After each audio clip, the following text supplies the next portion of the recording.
अब अंबानी अडानी के दलालों को सत्ता के शीर्ष पर नहीं रखा जाएगा। किसानों का राज होगा। किसान जिसको चाहेगा उसको बनाएगा, जिसको चाहेगा उसको बिगाड़ देगा।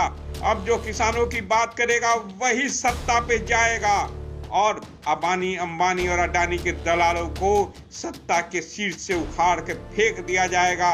एक एक लाठियां जो पड़ी हैं किसानों के ऊपर, वो भारतीय जनता पार्टी के शासन में एक एक ताबूत में एक एक कील के समान होगी। ज्यादा दिन आपकी ये तानाशाही रवैया नहीं चलेगा।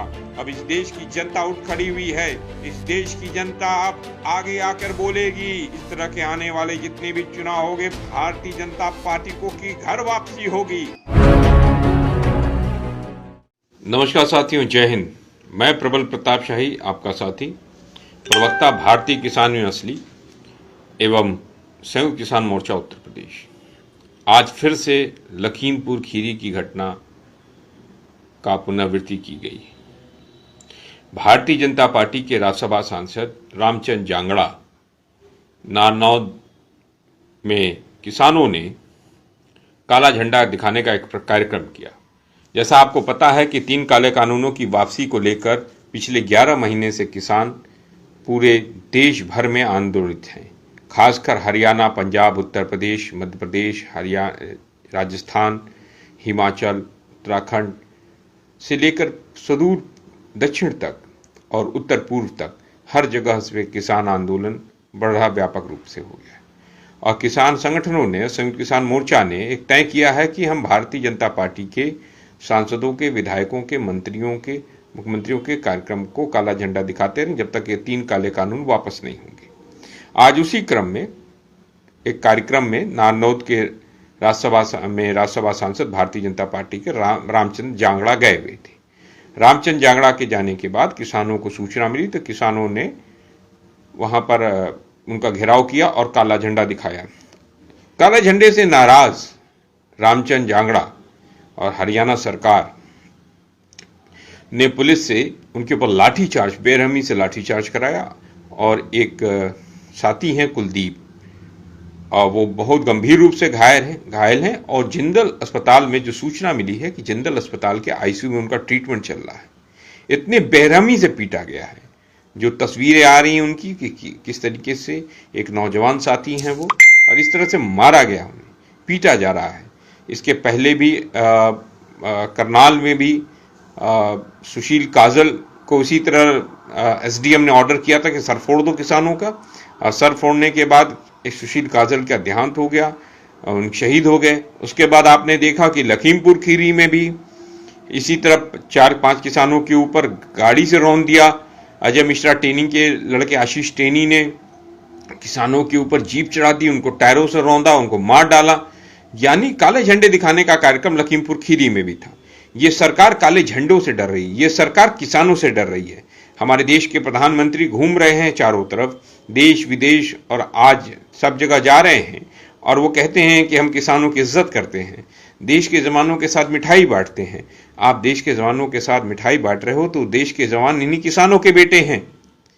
एक तरफ किसानों के ऊपर, उनके बाप, उनके भाइयों के ऊपर लाठियां चलवा रहे हो। ये किस तरह के बहरूपीपन का काम कर रहे हो? 3 काले कानून वापस लेने को लेकर आंदोलन को आप, लोकतांत्रिक रूप से चले हुए आंदोलन को आप जो है बंदूक के बटों से पिटवाओगे किसानों को, उससे दबाने की कोशिश करते हो। ये दबेगा नहीं। और मैं आपको बता दे रहा हूं, ये जिस तरह का आप लोगों ने कार्यक्रम किया है मारने पीटने का और किसानों को मारने का, गाड़ियों से रौंदने का, किसानों को इस तरीके से आप दबा नहीं सकते। किसानों की आवाज दबेगी नहीं, ये आंदोलन और व्यापक होगा। इस 26 तारीख को 1 वर्ष हो जाएगा किसान आंदोलन को। जो बॉर्डरों पे बैठे हैं किसान आंदोलन को 1 वर्ष हो जाएगा। 1 वर्ष से किसानों ने दिल्ली के चारों तरफ बॉर्डरों पर घेरा डाला है, डेरा डाला, पक्का घेरा डाला हुआ है। तो मैं एक चीज बताना चाहता हूं सरकार को, सरकार सुन ले, समझ ले, कान खोल के सुन ले, और भारतीय जनता पार्टी के लोग सुन ले। काले झंडे हम दिखाते रहेंगे जब तक ये काले कानून वापस नहीं होंगे, और इसी तरह हम आवाज मुखरता से उठाते रहेंगे। देखते हैं तुम्हारी लाठियों में कितना दम है, तुम्हारी गोलियों में कितना दम है, तुम कितने टायरों से, कितने गाड़ियों से, कितने टैनी के बेटों से तुम हमें दबाओगे। तुम दबाते रहोगे, लेकिन ये काले कानून को वापस लेना ही होगा। अब लड़ाई अंतिम समय तक होगी, फाइट टू फिनिश होगा, अंतिम तक लड़ाई। अब किसान आंदोलन चलता रहेगा। ये जो सरकार सोच रही है कि कुछ इधर उधर करके कोई बातें करके कोई बातचीत तभी होगी जब 3 काले कानूनों की वापसी होगी, एमएसपी पे गारंटी कानून होगा और इसके साथ साथ स्वामीनाथन आयोग की रिपोर्ट मिलेगी, लागू होगी। जब तक स्वामीनाथन आयोग की रिपोर्ट लागू नहीं होगी तब तक कोई भी अब सरकार से बातचीत करने का फायदा ही नहीं है। ये सरकार से पता चलता है, ये सरकार और भारतीय जनता पार्टी किस तरीके से किसानों के प्रति उनके दिल में आदर है, भाव है। क्या भाव है? ये भाव है कि किसानों को ये रौंदना चाहते, कीड़े मकोड़े समझ रहे हैं। कभी पैरासाइट कहते हो, कभी आंदोलन जीवी कहते हो, कभी परजीवी कहते हो। परजीवी यानी कीड़ा, नाली के कीड़े हैं किसान। आने दो, उत्तर प्रदेश के चुनाव 2022 में पता चल जाएगा। नरेंद्र मोदी आपको भी और आपके ये खट्टर को भी और भारतीय जनता पार्टी को, संघ को भी उत्तराखंड के चुनाव में पता चल जाएगा। आने वाले समय में पंजाब के इलेक्शन में भारतीय जनता पार्टी उनके सहयोगी पार्टियों को पता चल जाएगा। गोवा में भी पता चल जाएगा। हिमाचल ने भी उपचुनाव में दिखाया है, राजस्थान ने दिखाया है। आने वाले समय में हिमाचल में भी 2022 में अंतिम में अक्टूबर नवंबर में चुनाव होगा। जब अक्टूबर नवंबर दिसंबर में जब गुजरात में चुनाव होगा तो भारतीय जनता पार्टी को समझ में आ जाएगा इस देश के अंदर किसान कितना ज्यादा उद्वेलित है। और मैं आपको बता देता हूं, एक एक लाठियां जो पड़ी हैं किसानों के ऊपर, वो भारतीय जनता पार्टी के शासन में एक एक ताबूत में एक एक कील के समान होगी। और ये जो चीजें समझ लो आप, ये ज्यादा दिन आपकी ये तानाशाही रवैया नहीं चलेगा। अब इस देश की जनता उठ खड़ी हुई है।